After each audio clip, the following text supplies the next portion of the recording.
quanti fps dovreste registrare con la GoPro? E l'otturatore invece come va impostato? In molti avete questi dubbi e quindi iniziamo a parlare degli fps, ovvero fotogrammi per secondo. I video infatti non sono altro che veloci sequenze di foto. Il minimo per vedere un video fluido sono i 23,976 fps, conosciuti anche come i 24 fps. Ed infatti è questo il valore minimo che troveremo sulle nostre GoPro. Un valore strettamente connesso agli fps è quello dell'otturatore, che indica con quale velocità deve essere scattato ogni singolo fotogramma. Esiste infatti la regola dell'otturatore a 180 gradi che ci spiega che dobbiamo impostare il tempo di scatto al doppio del nostro frame rate. Quindi ad esempio a 24 fps devo impostare un 48esimo di secondo. In questo modo avremo il famoso motion blur che rende molto più piacevole il video da guardare. Infatti è proprio con queste impostazioni che in genere vengono girati i film. Mentre in Europa e in altri paesi lo standard televisivo è di 25 fps e in quel caso l'otturatore va impostato al suo doppio, quindi a un 50esimo di secondo. I 30 fps invece vengono utilizzati principalmente come standard televisivo in America e in altri paesi e anche qui dobbiamo raddoppiare il tempo di scatto rispetto al frame rate e quindi imposteremo un 60esimo. In ogni caso utilizzando i 24 o i 25 fps avremo il look più cinematico possibile. Dovete sapere però che a 24 o a 25 fps se non impostate correttamente il tempo di scatto potreste avere dei video che sembrano andare a scatti. Infatti ad esempio a 24 fps in queste condizioni l'otturatore in automatico scatterebbe un tempo molto elevato e come vediamo il video è scattoso.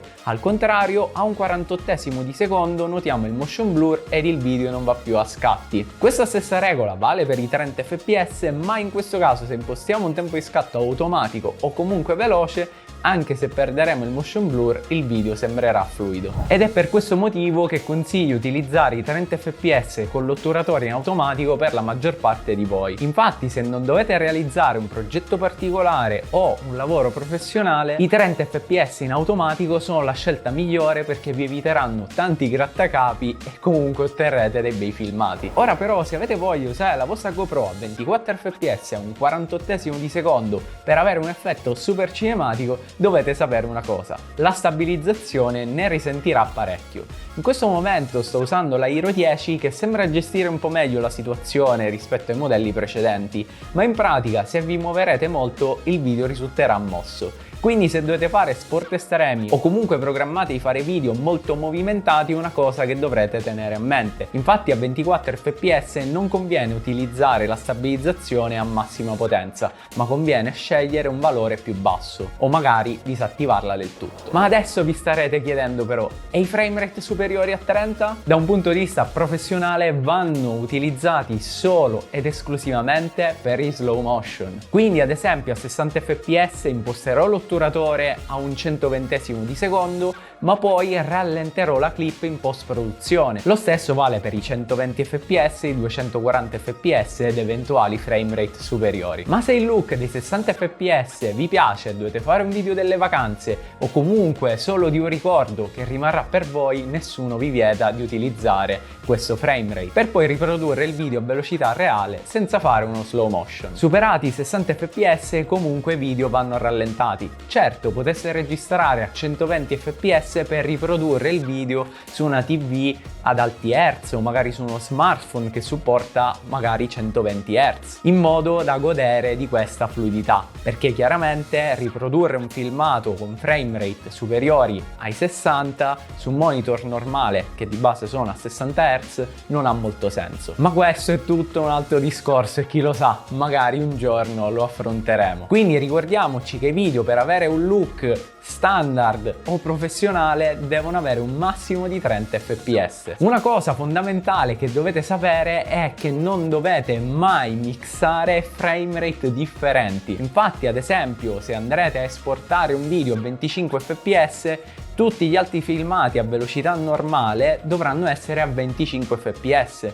Non va bene mettere una clip a 24, una a 25 e una a 30 fps. Se lo fate si creerà un caos, ci potrebbero essere anche problemi di sincronizzazione con l'audio, insomma ragazzi diventa veramente problematico. Ma potete inserire chiaramente le clip che andrete a rallentare e che quindi porterete al frame rate del vostro progetto. Ad esempio se utilizzate Adobe Premiere, dopo che avete deciso deciso il vostro framerate principale, ad esempio 25 fps, vi basterà cliccare con il tasto destro sulla clip, poi su modifica e quindi su interpreta metraggio e selezionate presupponi questa sequenza di fotogrammi e quindi inserite il framerate desiderato, in questo caso 25 fps. In questo modo il filmato sarà rallentato alla velocità giusta. Quindi ricapitolando abbiamo due scenari e nel frattempo vi chiedo di lasciare un like e di iscrivervi al canale per poter continuare a realizzare questi contenuti. Quindi nel primo scenario volete realizzare video cinematografici e professionali. Questo tipo di look si ottiene entro i 30 fps. I 24 fps sono lo standard dei film, i 25 fps sono lo standard PAL per la televisione in Europa ed in altre parti del mondo. I 30 fps invece sono lo standard televisivo NTSC per l'America ed altri paesi del mondo. Dai 50 fps in su le clip vanno rallentate. Ed infine dovremo seguire la regola dell'otturatore a 180 gradi, quindi dovremo impostare il tempo di scatto al doppio rispetto al framerate. E queste ragazzi sono le regole, non si scappa. Nel secondo scenario invece ci focalizzeremo per dei video senza pretese, quindi non dovete realizzare un lavoro professionale e non volete seguire queste regole alla lettera perché il tutto diventa più complicato, ma soprattutto non volete rinunciare all'abilità più grande della GoPro, ovvero alla stabilizzazione. Allora in questo caso il mio consiglio è di registrare a 30 fps lasciando l'otturatore in automatico. Anche in questo caso superati i 30 fps i video andranno rallentati, ma attenzione perché se a voi piace il look dei 60 fps perché vedete i video più fluidi, nessuno vi vieta di registrarli e di riprodurli in quel modo per un uso personale. Registrare framerate superiori ai 60 senza rallentarli ha ancora meno senso perché avremo la necessità di un monitor ad altissimi hertz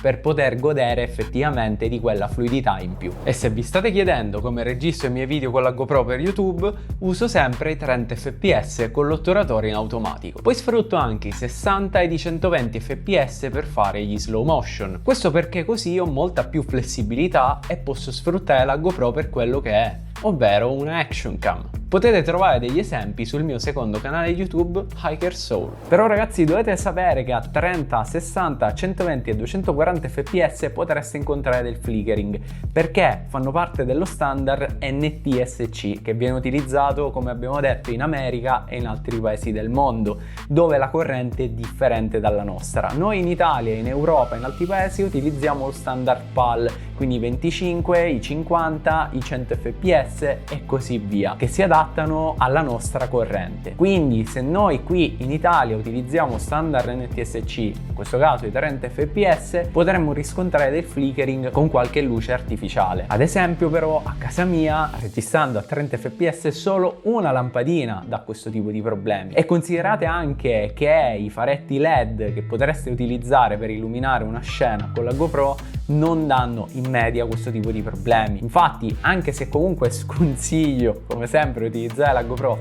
in scarse condizioni di luminosità, potete comunque utilizzare i faretti esterni e registrare a 30 fps. Però se invece dovete fare delle riprese di una città di sera, sicuramente a 30 fps in Italia avrete qualche problema di questo tipo, quindi è una cosa che dovete tenere bene a mente. Ed ora però, se volete seguire la regola dell'otturatore a 180 gradi, avrete una bella sorpresa. Infatti con la luce del sole diretta avremo un'immagine totalmente sovraesposta e quindi vi serviranno i filtri ND, ma per non essere troppo confusionario ve lo spiegherò la prossima volta e non appena il video sarà pronto lo troverete qui.